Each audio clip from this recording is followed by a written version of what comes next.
বিক্রম আর ধীরাজ তারা ছোটবেলা থেকেই বন্ধু ছিল, কিন্তু তাদের দুজনের চরিত্র আলাদা ছিল। বিক্রম অনেক পরিশ্রমী ছিল।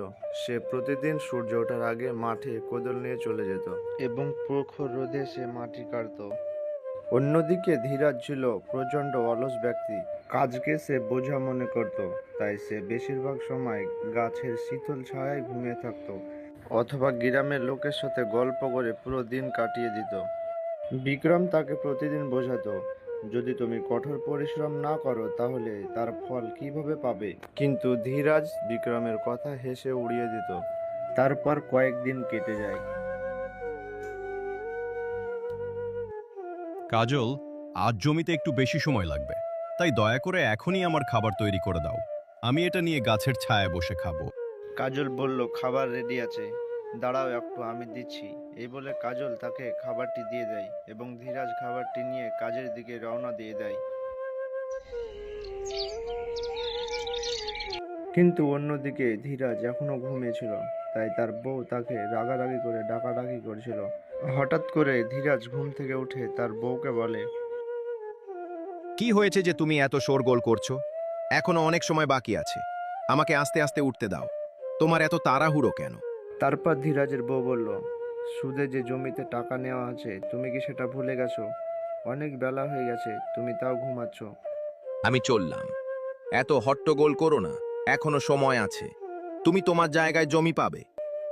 হাজি, শোনো, সময় কারো জন্য অপেক্ষা করে না। তাই এই আলস্য ছেড়ে জমিগুলো যত্ন নাও। তুমি এভাবে অলস বসে থাকলে ফসল নষ্ট হয়ে যাবে, আর ভবিষ্যতে আমাদের একটা বড় সমস্যার সম্মুখীন হতে হবে। ঠিক আছে বাবা, ঠিক আছে, আমি চললাম, কিন্তু অন্তত আমাকে আরামে দাঁড়াতে আর তৈরি হতে দাও। এত তাড়াহুড়ো কিসের?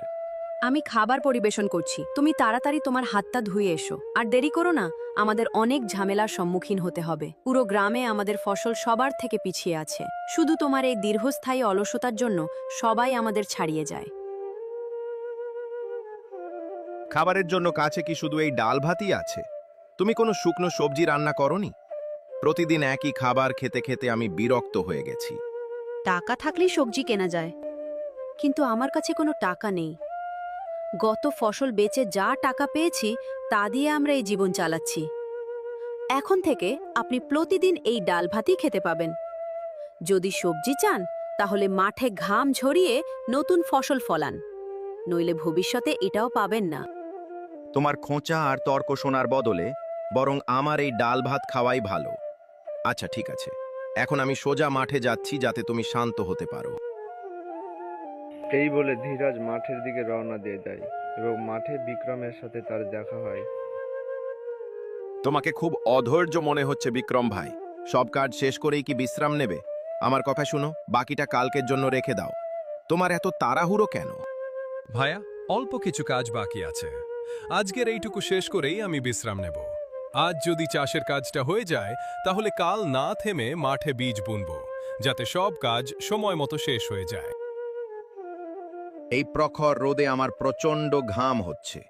এই গরম দুপুরে মাটি কোপানো অসম্ভব। গাছের তলায় কিছুক্ষণ বিশ্রাম নিলে ভালো হয়। রোদ একটু কমলে আমি কাজ করব। এই বলে ধীরাজ চলে যায় এবং একটি গাছের তলায় শুয়ে পড়ে। কিন্তু অন্যদিকে বিক্রম লাগাতার রোদে কাজ করছিল। উফ, কাজ করতে করতে আমার পেটের মধ্যে ইঁদুর দৌড়াদৌড়ি শুরু করেছে। চলো আগে খিদেটা মিটিয়ে নিই, কারণ খালি পেটে কেউ কঠোর পরিশ্রম করতে পারে না। খাবার খাওয়ার পর শরীরে শক্তি ফিরে পেলেই আমি আবার পুরো দমে লাঙল দেওয়া শুরু করব। যখন বিক্রম গাছতলায় খাবার খাওয়ার জন্য গেল, তখন তার সাথে এক সাধু বাবার দেখা হলো। সাধু বাবা অনেক সুন্দর দেখতে ছিল। তারপর বিক্রমের কাছ থেকে সাধু বাবা কিছু চাইলো। আমার খুব খিদে পেয়েছে, আমাকে কিছু খেতে দাও। মহারাজ, আমি একজন সাধারণ কৃষক মাত্র, কিন্তু আজ বাড়ি থেকে ঢেঁড়স এনেছি। এই খাবারটা খুব সাধারণ, কিন্তু আপনি যদি এটা খান আমি খুব খুশি হব। অনুগ্রহ করে গ্রহণ করুন। আরে বিক্রমের পাশে ইনি কে? তার মুখমণ্ডল এক দীপ্তিময় মতো উজ্জ্বল। ঋষি মহারাজ, আপনাকে স্বাগতম। আমাদের এই খেতে আপনাকে স্বাগত। সর্বদা সুখী থেকো বৎস। ঈশ্বর যেন তোমাকে সর্বদা আশীর্বাদ করেন ও সুখী রাখেন। জীবনে যেন তুমি অনেক উন্নতি করো। মহারাজ, অনুগ্রহ করে এখানে আসুন। আমি ছায়ায় আপনার বসার জন্য একটি সুন্দর মাদুর পেতে রেখেছি। এখন আপনি এখানে আরামে বসে খেতে পারেন। কিন্তু বৎস, আমি যদি তোমার এইসব খাবার খেয়ে ফেলি তাহলে তুমি দুপুরে নিজে কি খাবে? তুমি কি ক্ষুধার্ত অবস্থায় কাজ করতে পারবে? বাবা, আপনি শুধু খাবারটা উপভোগ করুন। আমি কিছুক্ষণ পর বাড়ি গিয়ে আমার খিদে মেটাবো। আপনি এটা খান আর আমাকে আপনার সেবা করার সুযোগ দেন।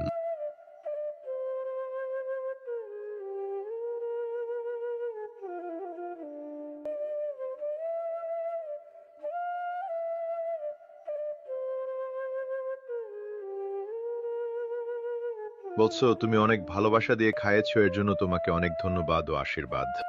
ধন্যবাদ দেওয়ার কোনো প্রয়োজন নেই বাবা। এটা আমাদের পরম সৌভাগ্য যে আমরা আপনার সেবা করার সুযোগ পেয়েছি। শুধু আমার মাথায় আপনার হাত রাখুন, যাতে ফসল ভালো হয় এবং ঘরে সমৃদ্ধি আসে। আমার আশীর্বাদ তোমার সাথে আছে, মনে রেখো। একজন পরিশ্রমী কৃষক কখনো হারে না। তোমার ভক্তিতে আমি মুগ্ধ, তাই আজ আমি আমার পক্ষ থেকে তোমাকে বিশেষ কিছু দিতে চাই। মহারাজ, এই ছোট বীজগুলো দেখতে খুব আলাদা। এগুলো কি কোনো বিশেষ ফসলের বীজ, যা আমরা আজ পর্যন্ত আমাদের জমিতে কখনো বপন করিনি? এই বীজগুলোকে সাধারণ বলে মনে করো না, এগুলো আশ্চর্যজনক শক্তিসম্পন্ন জাদুকরী বীজ। শুধু ভক্তি সহকারে এগুলো তোমার জমিতে রোপণ করো, তাহলে তোমার সমস্ত মনের ইচ্ছা ও আকাঙ্ক্ষা আপনা আপনি পূরণ হতে শুরু করবে। মহারাজ, এই অমূল্য উপহারের জন্য আমরা গভীরভাবে কৃতজ্ঞ। আমি এই বীজগুলোর খুব যত্ন নেব এবং প্রতিদিন সময় মতো জল দিয়ে এদের ভালোভাবে লালন পালন করব। সাধু মহারাজ, আমি একটা জিনিস বুঝতে পারছি না। যদি এগুলো জাদুকরী বীজই হয়, তবে এগুলোকে বড় করতে আপনার এত প্রচেষ্টা এবং কঠোর পরিশ্রমের প্রয়োজন কেন? জাদুর প্রকৃত ফল কেবল তারাই লাভ করে, যারা ধৈর্য ও অধ্যবসায়ের সাথে কাজ করে। এই বীজগুলোর অসাধারণ শক্তি আছে, কিন্তু এদের জন্য আপনার প্রতিদিনের কঠোর পরিশ্রম প্রয়োজন। কেবল তখনই এরা আপনার জীবনকে আনন্দে ভরিয়ে তুলতে পারবে। মহারাজ, আমরা বুঝতে পেরেছি যে কঠোর পরিশ্রমই আসল জাদু। আমরা এই অমূল্য বীজগুলোর ভালোভাবে যত্ন নেব এবং একটি সুন্দর ফসল ফলানোর জন্য প্রতিদিন নিয়মিত জল দেব। আচ্ছা বৎস, এখন আমাকে আমার যাত্রাপথে রওনা হতে হবে, তাই আমি এখান থেকে বিদায় নিচ্ছি। ঈশ্বর তোমার মঙ্গল করুন এবং তোমার প্রচেষ্টা সফল হোক। সাধু বাবার কাছ থেকে বিক্রম আর ধীরাজ জাদুর বীজ নিয়ে খুশি খুশি বাড়ির দিকে রওনা দিয়ে দেয়। বাড়ি যাওয়ার সময় সেই জাদুর বীজের কথা তাদের মধ্যে অনবরত হচ্ছিল।